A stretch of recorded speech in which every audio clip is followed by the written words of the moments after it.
Kind of change the format just a little bit here. Only because, actually, we kind of evaluated, do not have any opposing candidates here tonight. We do have two candidates. Kevin is running unopposed in first ward.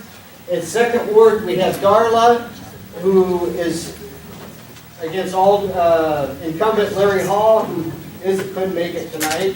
And then Fran, you are up against Maria Micah, who couldn't make it tonight. Steve is unopposed as a 4-year term, and Frank is a 2-year term. He's also unopposed. So really, we thought, well, there's no debate. But we still had questions. So we thought what we do is pick out a question and maybe just kind of address it to one person at a time, so it goes a little faster. And maybe you guys can just give us a little input about the city status. Call to order. Oh, I've been wanting to do that for a while. You have to see the main seat.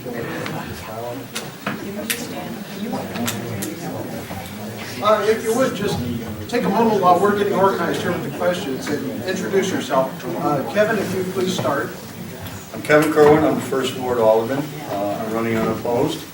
I've been a Wilmington resident for the last 8 years. I've been coming out here since 1981. We had a trailer at here, the Lake Point Club. Raised my family out here on the weekends. We were weekend warriors and love what I'm doing. I'm a retired facility manager from the Chicago Park District, and just happy being here. The last 4 years working with the council has been very informative. We've had some very hard struggles, some of which we've been able to jump over, and we still have a lot ahead of us, and we're moving forward.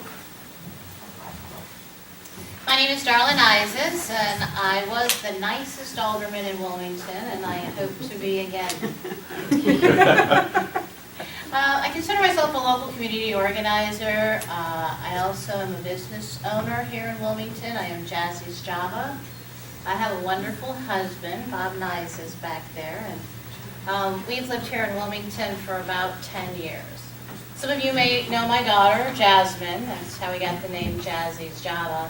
And she was the first graduating class of the new high school. And she has since then married an ex-Marine from, he's a fairly local boy from Peatone. And they have given us a wonderful grandchild, Peyton. We also have our youngest boy, whose name is Tom. He's a Boy Scout, and he'll be entering high school here soon. Fran Tudor, I am current third ward alderman, have been an alderman for 4 years, city clerk for 2 prior to that. Lived in Wilmington since 1985. Have a daughter who was born and raised here. And my husband has been a part-time police officer here for just hit 31 years. So we're a big part of the community, love living here, and the reason I'm running again for alderman is because I've learned so much in the first 4 years, and just want to continue to serve and give back a little bit. Hello, my name is Steve Evans. I'm fourth ward alderman. I've been on alderman here now for about going on 10 months and everything. I grew up here in Wilmington. I've been here all my life. I'm a business owner. I was in politics before I got in here as a fourth ward alderman for Forest Township for 2 terms. They asked me if I would run. My mother used to be in here with Helen Hoppy, and she had a disability and had the stroke and everything. So I was confronted by different people and constituents, and they asked me if I'd run so that they hear, for the people. That's what I tell everybody. This is our town. We got things we need to do. We need changes. And I said change is always good. Some people don't like it, but that's the way we got to go. We got a lot of growth coming in here from Bridgeport. We got a lot of tax dollars coming in here. It's going to benefit the schools. It's going to benefit the fire department, everybody. So it's like, Kevin was saying, you just got to work together and everything. But, change is good. The problem on it is people don't like to see it. So it's like I tell everybody, my door is always open and you can call me anytime. So, next. is Frank Studer. 1987, my wife and I moved here to Wilmington to our house on Widows Road. We're still there today. We raised 2 boys here in the community. I've been involved in the community and community service ever since I've gotten here, coaching t-ball and baseball and coaching the Bobcats and helping out with different community projects here, including the high school and revamping the Bobcat field and any other thing I've been asked to do over the years. I was called to public service here in town on the Planning and Zoning Committee. I served a term there, and then I took over a existing term for a 4th Ward Alderman and have served 2 terms since then. So this will be my 3rd term here as an Alderman in the city of Wilmington. I'm a operating engineer out of Local 150. I work for Breezer Construction Company. I currently take care of their public relations, labor relations, and business development. And so I'm here to bring my skills from my career to the city and to do what I can to forward the city and keep things running. That's what I'm here for. All right, thank you very much. This is going to be a pretty informal type of format here, just for some of these questions. Kind of a general question to start, since I believe you all have served as aldermen before. That's correct. We'll start with Frank. What have you done as an alderman since you have been on the council? A couple of things that I'm very proud of is the fact that we have been able to weather the greatest recession that most of us can remember in our time, and to bring the city through this times without going broke, and to keep the facilities maintained, and to ensure public safety, which we have done. We've recently hired a very qualified police chief who's revamping the police force for us. And we're taking care of the infrastructure which needs to be done in this community. Unfortunately, an aging community like we have here has very aged infrastructure, such as our water pipes and things. It's a struggle to take care of what we need to do with the tax dollars we have at hand, but we're doing the best we can. That's what I'm the most proud of. The second question for Steve, and this refers to residency requirements. Are you for or against them for employees of the city? I'm always for employees of the city. As far as what you're asking about, like bringing more employees in from outside or having actually people from inside? I just read what's on the clock. I think what it's referring to is some communities require that they hire within, especially with the police force, if they have to reside in the community. Well, if you go by the police force, just like anything else, you go by your resources, when they do the interview. Everybody wants to hire everybody from the local. Just like right now, what we're trying to do, like from Ridgeport, they already told us when they had the meetings and everything, they want to hire people locally. And that's what we want. And I hope we see that more and more, all the time. Wasn't the question, Mr. Smith, that about the residency of ones that are from out of state, not out of state, out of town, and that's what they're looking at is the residency. The question was not that specific.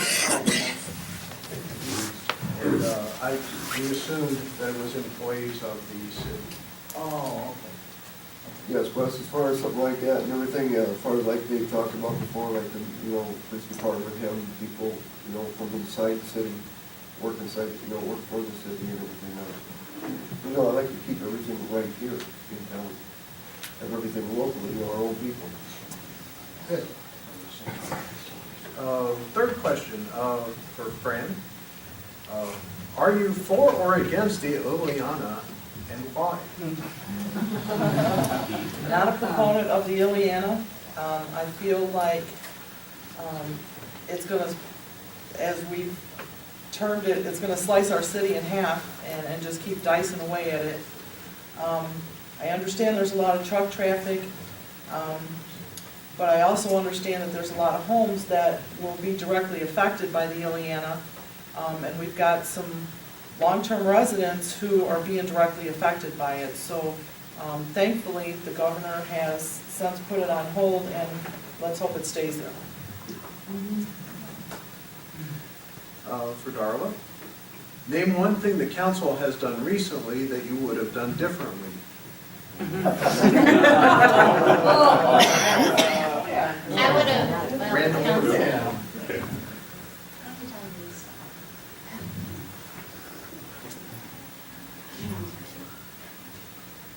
Spill the beans.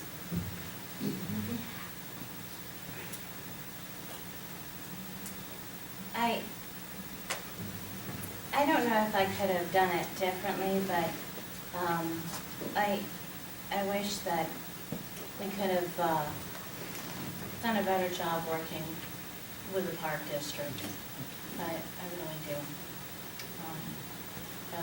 We may have come to the same end possibly, but I think we could have been a little more respectful and classy about how we handled our business.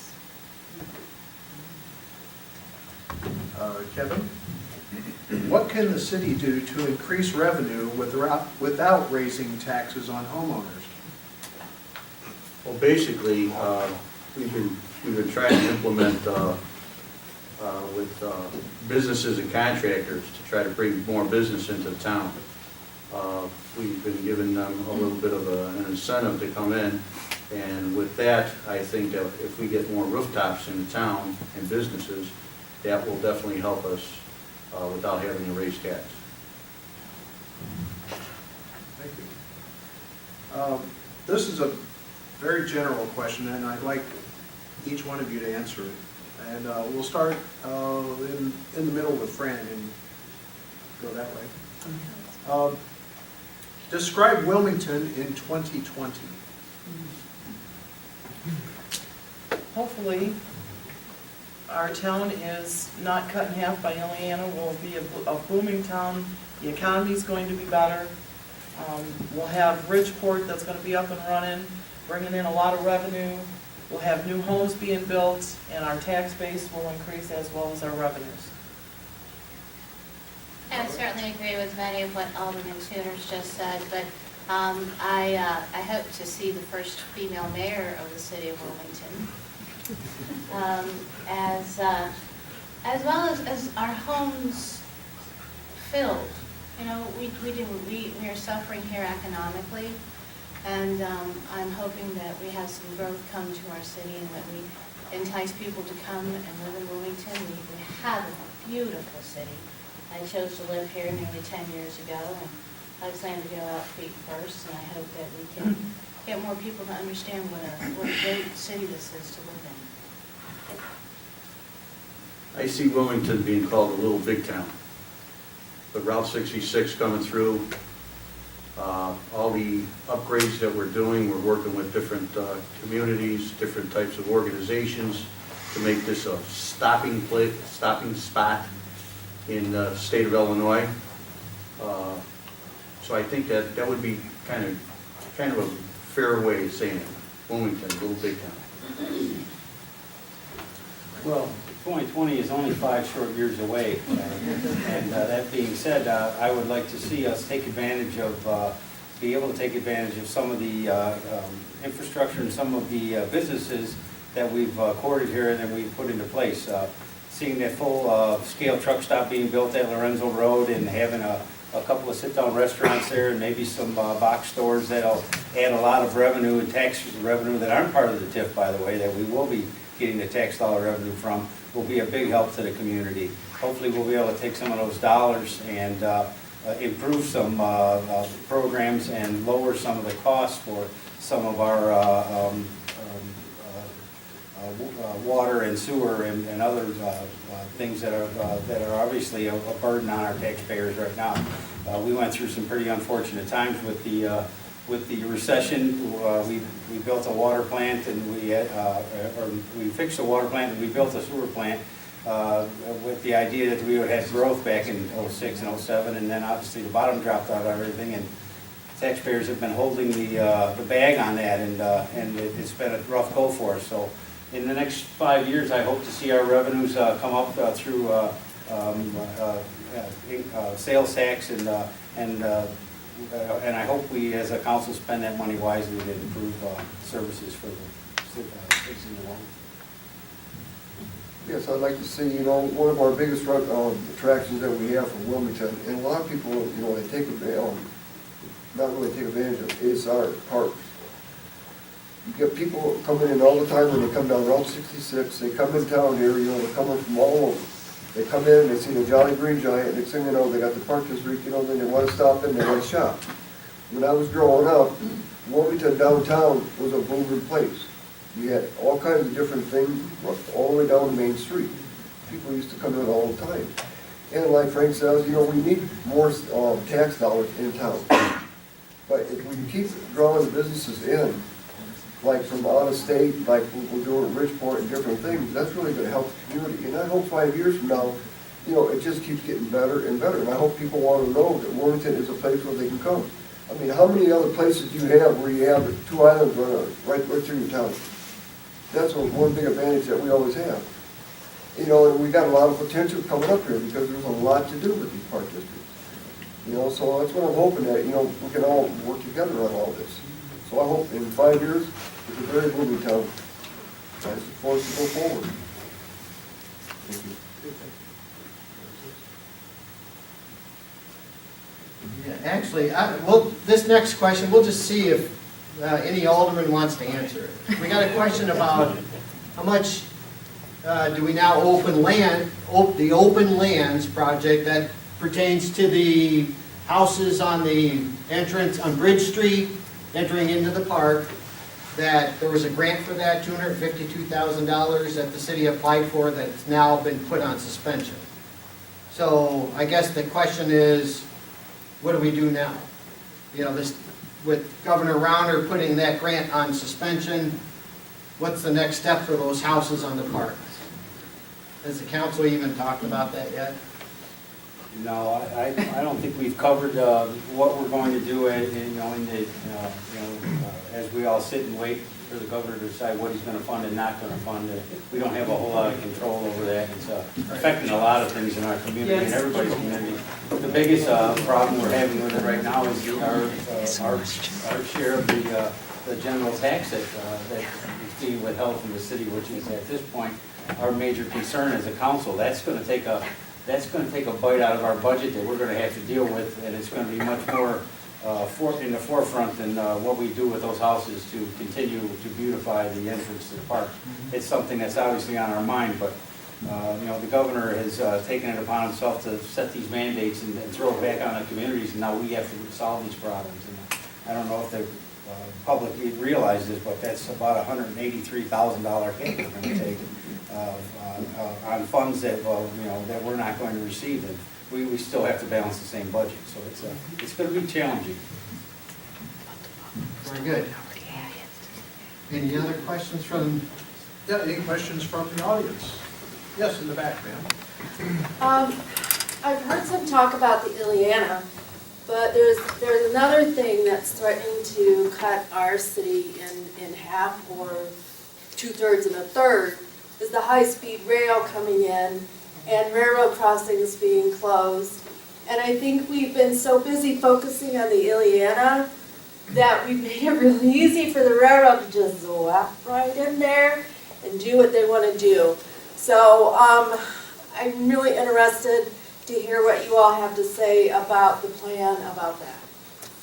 What they do right now, the LA, or the high-speed rail, the way it's going from up north down south, they want to shut Kankakee Street down, and everybody's been in meetings and everything else, because not only that is they want to put new piers up across the river. Well, right now, as of last week, they had about 15, 18 trucks here from the railroad, and they're doing all the precautions and all the safety measures and everything else. The preliminary stages of that that was in the preliminary stages when they were talking about shutting down Kankakee Street. That is, from what we understand, no longer on the table. They are looking at other options. And they are doing studies, as Steve referred to, they're doing studies as to how they can come around that curve and address the issues that they have and still keep Kankakee Street open. So nothing has been decided, and that is off the table for now, so. And some people don't know how this works. The LAN is gonna come in, the high-speed rail is gonna be coming in, and then what they've been doing in different parts along the railroad, they've been taking out like a mile stretch. And then what that mile stretch is for is when the Amtrak's coming down the tracks, what it does is the cargo train that's in front of it, the freight train, that freight train will cut off to the side so the high-speed rail can keep going forward. And then the railroad, the freight train will get back on the track and go. I mean, they've done it, they did it right here in Braidwood, they're doing it down by the White, and so forth. I guess one of the biggest differences, Paul, is that unfortunately the railroad already owns their right of way, and they have a lot more say in the matter. So for us, we're trying to protect the city from, from the railway. Yes, ma'am. Hi. I am going to bring it back more toward the candidate. I know you're running unopposed, but back to I don't have to put my little check in the box, however.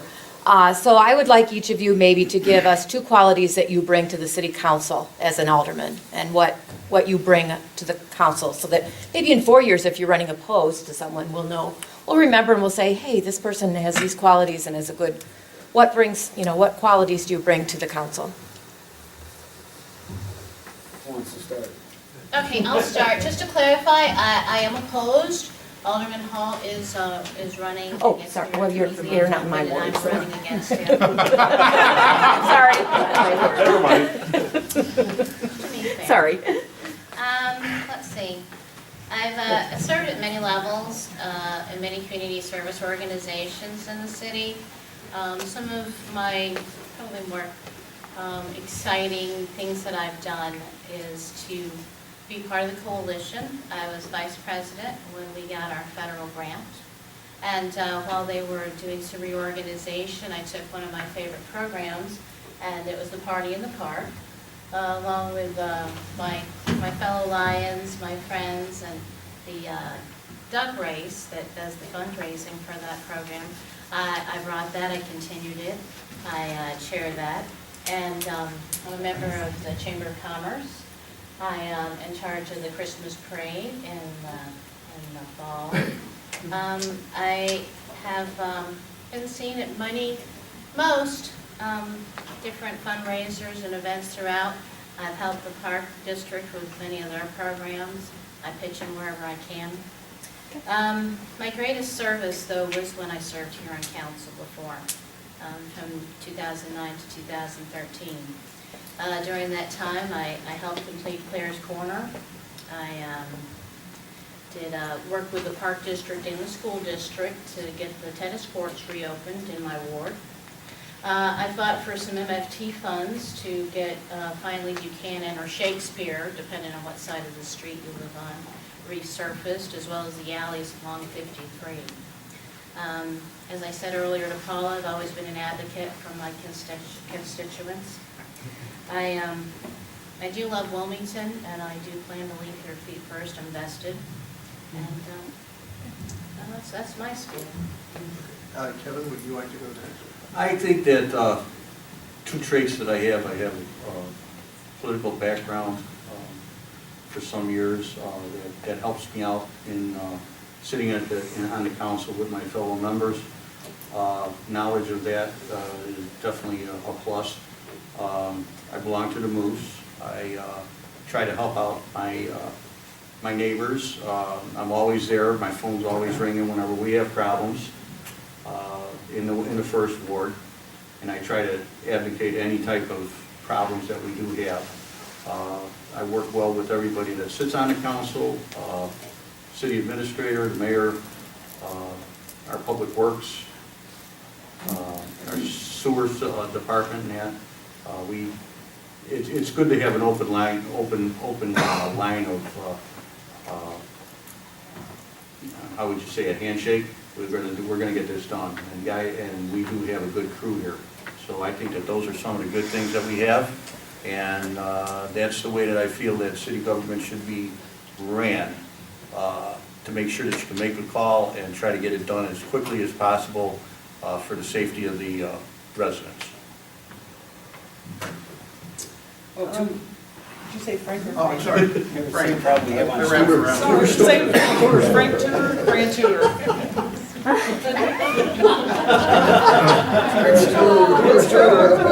Two traits that positive things I think that I bring to this council is I have an extensive construction background. I have 28 years in operating engineer. I spent 12 years as a business representative doing contract negotiations and things for the local, and I currently do business development and labor relations and contract review for Breezer Construction Company, so I have quite a bit of knowledge on how construction contracts work, and it helps me through my chairmanship of the Water, Sewer, Streets, and Alley to keep an eye on contracts being let out by the city and make sure that we're getting a good value for the dollars we spend. And the other trait that I think I bring is that I'm a homeowner, I'm a parent, and I'm a family man, and I'm invested in this community since 1987, just like all of you. And so your problems are my problems. I live in this community, I pay a water bill and a garbage bill, and my kids go to the schools here just like your kids do. So being invested in the community and having that understanding, I think, keeps me level-headed and helps me make the right decisions.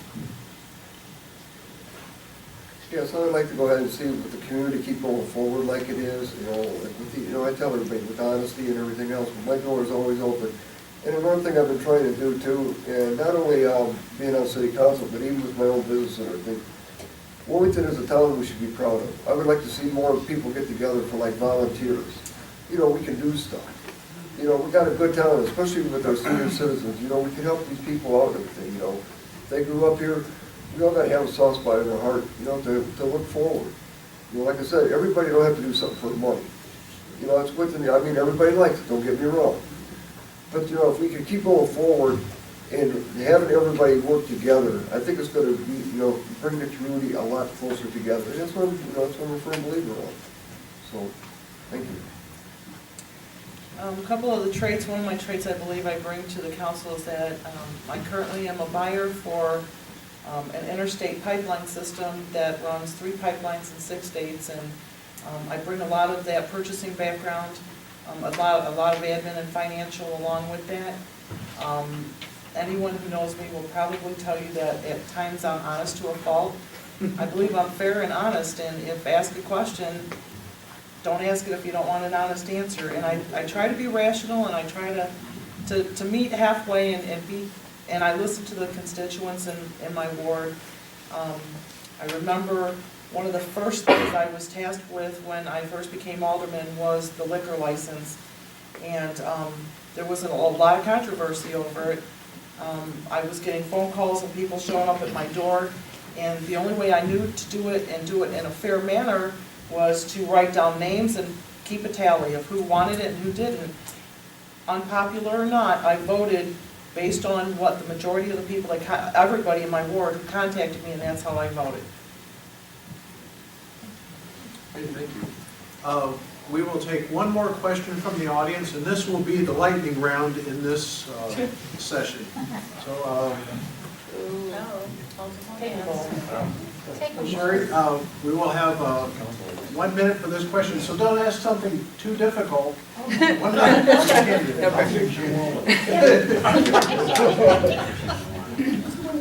Now, if possible, if the city could buy the launching pad, instead of being a restaurant, how would you feel about being a tourist attraction? Just having ice cream, selling shirts, have information about St. Rose, the Wilmington Schools, the Coalition, anything from 66. And I would run it for you. Good